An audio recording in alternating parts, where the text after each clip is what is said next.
एक दिन की बात है। भेड़िया भैरव नदी किनारे भूखा बैठा था। 3 दिन से उसे ठीक से कुछ खाने को नहीं मिला था। चारों ओर घूम घूम कर भी उसे कोई शिकार नहीं मिल रहा था। उसी समय दूर से गधा गोपाल आता दिखाई दिया। वह खेतों से घास लेकर लौट रहा था। उसकी पीठ पर बांधे 2 टोकरे भरे थे हरी हरी घास से। भेड़िया की आंखों में चमक आ गई। उसने सोचा, वाह, ये तो आसान शिकार है, बस पास बुलाना है और काम तमाम। पर जैसे ही गोपाल पास आया, भेड़िया मुस्कुराते हुए बोला, अरे गोपाल भाई, नमस्ते। कितने दिनों बाद दिखे तुम। गधा थोड़ा चौकन्ना हुआ। भेड़िया भैरव, नमस्ते। पर मैंने तो तुम्हें कभी अपना मित्र नहीं माना। भेड़िया ने नकली हंसी हंसी। अरे अब मान भी लो ना, जंगल में सबका साथ जरूरी है। और वैसे भी मैंने सुना है तुम बहुत होशियार हो। चलो आज से दोस्त बन जाते हैं। गोपाल मुस्कुराया। दोस्ती तुम्हारे साथ? लेकिन तुम तो मांस खाते हो। अरे वो तो जंगल की मजबूरी है भाई, अब मैं बदल गया हूँ। मैं तो अब घास भी खा लेता हूँ अगर दोस्ती निभानी हो। गधे ने सोचा, शायद सच में यह बदल गया हो, और उसने कहा, ठीक है, अगर तुम्हारा मन साफ है तो दोस्ती मंजूर है। अब गोपाल और भैरव साथ घूमने लगे। कभी नदी किनारे बातें करते, कभी फल फूल तोड़ लाते और कभी साथ में झरने के पास बैठकर शाम बिताते। जंगल के बाकी जानवरों ने भी नोटिस किया, ये कैसी अजीब जोड़ी है, भेड़िया और गधा। बंदर हंसते, हिरण कानाफूसी करते और लोमड़ी तो खुलकर बोलती, ये दोस्ती ज्यादा दिन नहीं चलेगी। पर गधा गोपाल के मन में भेड़िए के लिए भरोसा बढ़ता जा रहा था। भैरव हमेशा मीठी बातें करता, कभी मदद के लिए घास तोड़ देता, कभी रास्ता दिखा देता। लेकिन भीतर ही भीतर भैरव के मन में एक चाल चल रही थी। एक दिन भैरव बोला, गोपाल भाई, मैंने सुना है जंगल के उत्तर हिस्से में बहुत स्वादिष्ट सेब और आम लगे हैं। क्यों ना आज वहाँ चलें? गोपाल खुश हो गया। वाह, हाँ चलो, मैं भी कभी वहाँ नहीं गया। दोनों सुबह निकल पड़े। रास्ता लंबा था, सूरज सिर पर था। गधा घास खाकर चल रहा था, लेकिन भेड़िया तो भूख से तड़प रहा था। भैरव के मन में विचार आया, अब मौका है। अगर मैं इसे अकेले किसी घाटी में ले जाऊं तो आसानी से पकड़ सकता हूँ। वह बोला, गोपाल, उधर उस गुफा में ठंडी छांव है, चलो थोड़ा आराम कर लेते हैं। गोपाल को कुछ शक हुआ। उसने मुस्कुराकर कहा, भैरव भाई, आप पहले चलिए, मैं थोड़ी देर में आता हूँ, मुझे पानी पीना है। भेड़िया आगे बढ़ा और जैसे ही गुफा में दाखिल हुआ, अंदर से एक गर्जना गूंजी। वहाँ एक बड़ा भालू बैठा था। भालू गर्जा, कौन है जो मेरी गुफा में घुस आया? भेड़िया डर के मारे पीछे भागा और ठोकर खाकर गिर पड़ा। गधा दूर से देख रहा था और हंसते हंसते बोला, क्या हुआ भाई, गुफा में ठंडी छांव मिली? भेड़िया शर्मिंदा हुआ और बोला, अरे वो भालू मेरा पुराना दोस्त है, उसने पहचान नहीं पाया। गोपाल ने कहा, अच्छा, तो कल उसे मेरे घर बुला लेना चाय पर। अब भेड़िए को एहसास हो गया, ये गधा जितना दिखता है उतना मूर्ख नहीं है।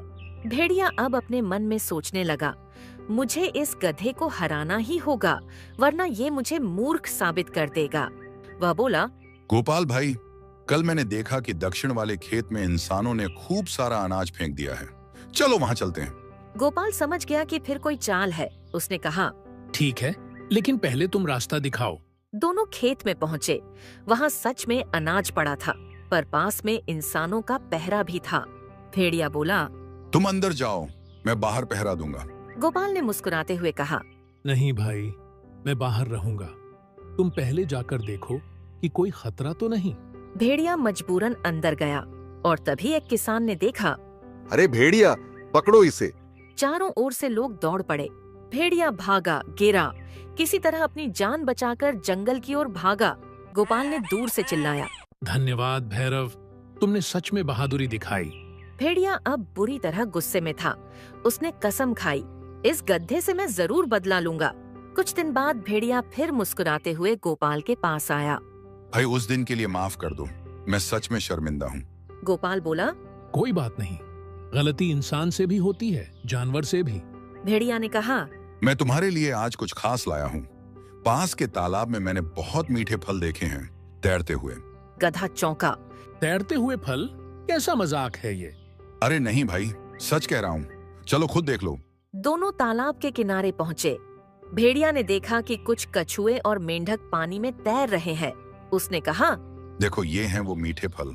गोपाल हंस पड़ा। भाई, ये फल नहीं, जीव हैं। ओह, तो मैंने गलती कर दी। भेड़िया बोला झूठी मुस्कान के साथ। पर असल में भेड़िए ने तालाब के पास छिपे जाल में गधे को गिराने का प्लान बनाया था। जैसे ही गोपाल पास पहुंचा, उसने देखा वहां गीली मिट्टी में गड्ढा खुदा हुआ था। गोपाल ने चालाकी से पास के लकड़ी के टुकड़े को फेंक दिया। गड्ढा भर भरा कर धंस गया।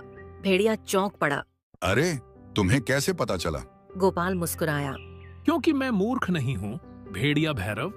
तुम्हारी आंखों की चाल सब बता देती है। भेड़िया अब पूरी तरह हताश हो गया। उसे अब गधे की बुद्धि से डर लगने लगा। कुछ दिन बाद जंगल में शेर राजा ने सभा बुलाई। विषय था, कौन है सबसे ईमानदार जानवर। सभी जानवर एक एक करके अपने विचार देने लगे। भालू बोला, हाथी सबसे ईमानदार है। हिरण बोला, नहीं, तोता ईमानदार है। तभी भेड़िया खड़ा हुआ। मुझे लगता है कि गधा गोपाल सबसे बेईमान है। ये चालाकी से सबको मूर्ख बनाता है। जंगल में फुसफुसाहट हुई। शेर ने पूछा, क्या सबूत है? भेड़िया बोला, इसने कई बार मेरे साथ धोखा किया। अनाज के खेत में मुझे फंसवाया। गोपाल शांत खड़ा रहा और बोला, महाराज, अगर अनुमति हो तो मैं भी कुछ कहूँ। कहो। शेर ने कहा। गोपाल ने बताया कि किस तरह भेड़िया उसे बार बार धोखा देने की कोशिश करता रहा, पर हर बार खुद जाल में फंसता रहा। शेर ने सब सुना और फिर कहा, भेड़िया, तुम्हारे झूठ का पर्दाफाश हो गया। जंगल में धोखेबाजों की कोई जगह नहीं। भेड़िया शर्म से सिर झुका लिया। उस दिन से वह जंगल के किनारों पर अकेला रहने लगा। मौसम बदला, बरसात आई, नदी उफान पर थी। गोपाल अब जंगल के सभी जानवरों में प्रिय बन चुका था। सब उसकी समझदारी की तारीफ करते थे, पर भेड़िया भैरव अब भी अंदर से जलता था। उसने सोचा, मैं एक आखिरी बार कोशिश करूंगा, या तो इसे खत्म कर दूंगा या खुद मर जाऊंगा। वह रात में गोपाल के घर पहुंचा और बोला, भाई सुनो ना, मैं बहुत बीमार हूँ। डॉक्टर बंदर ने कहा है कि मुझे गधे का दूध चाहिए, वरना मैं मर जाऊंगा। गोपाल बोला, ओह, तो तुम मेरे दूध से ठीक हो जाओगे? हाँ भाई, बस थोड़ा सा। भेड़िया बोला भावुकता से। गोपाल ने कहा, ठीक है, कल सुबह आ जाना, मैं तुम्हें दूंगा।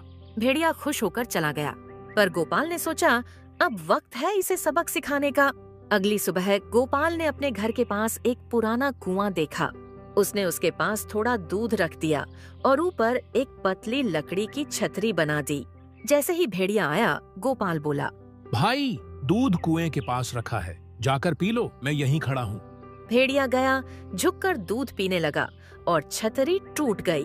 वह सीधे कुएं में गिर गया। पानी में छपाक की आवाज गूंजी। भेड़िया चिल्लाया, बचाओ बचाओ गोपाल, बाहर निकालो। गोपाल ने कहा, भाई, अब तो तुम धोखे से नहीं, सच्चाई से मिले हो। भेड़िया ने गिड़गिड़ाकर कहा, मुझे माफ कर दो, मैं दोबारा कभी धोखा नहीं दूंगा। गोपाल ने एक रस्सी डाली और कहा, अगर तुम वादा करो कि अब कभी किसी को छलोगे नहीं, तभी मैं तुम्हें निकालूंगा। भेड़िया बोला। कसम खाता हूँ। गोपाल ने उसे बाहर निकाला और बोला, अब समझ आया कि चालाकी से बड़ी चीज है ईमानदारी। भेड़िया सिर झुकाए चला गया। उसने उस दिन के बाद कभी किसी को धोखा नहीं दिया। भैरव अब बदल चुका था। वह जिनसे भी मिलता मदद करता, कभी खरगोश को बचाता, कभी हिरण को रास्ता दिखाता। धीरे धीरे सबका भरोसा लौटने लगा। गोपाल ने भी कहा, देखो, जो सच्चा पछतावा करता है उसे दूसरा मौका मिलना चाहिए। जंगल के राजा शेर ने घोषणा की, आज से भेड़िया भैरव को क्षमा किया जाता है। उसने अपनी गलती सुधारी है। भेड़िया की आंखों में आंसू थे। उसने गोपाल से कहा, भाई तुमने मुझे धोखेबाज से इंसानियत का मतलब समझाया। गोपाल मुस्कुराया। नहीं भाई, मैंने कुछ नहीं किया, बस तुम्हें तुम्हारा असली रूप दिखाया।